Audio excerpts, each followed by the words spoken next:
Autonomie, une start-up française a mis au point un déambulateur robotisé. L'association linoise Entraide vient d'en acquérir un pour les personnes qu'elle aide à rester chez elles.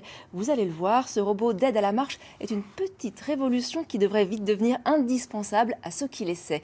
Et Yael Marie et Géraldine Chen. Ah, franchement, c'est mon copain. Je fais que toute la journée. Le sourire retrouvé de Faouzi Ayari.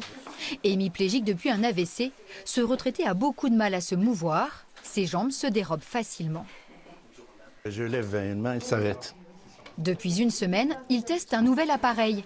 Ce déambulateur robotisé l'aide à se déplacer sans effort.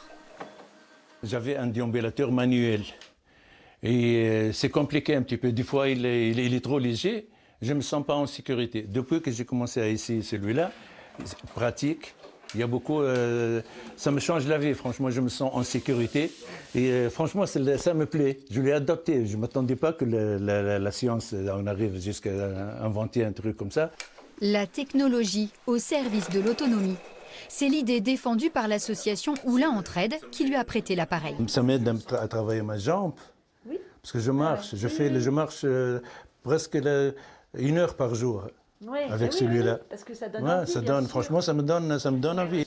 Retour à l'association, réunion d'équipe des aides-soignantes.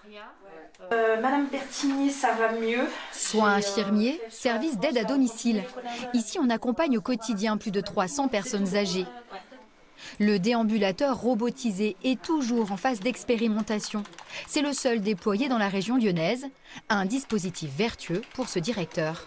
La mobilité est essentielle pour éviter de perdre effectivement ses muscles, donc ce qu'on appelle l'atrophie musculaire, et rentrer dans un cercle vicieux de dépendance totale. Notre cœur de métier à nous, dans le domicile, c'est de maintenir à domicile les personnes âgées le plus longtemps possible et retarder le moment de bascule en hôpital ou en structure médicalisée. Une autonomie tout de même coûteuse, comptez 5 à 10 000 € pour un appareil.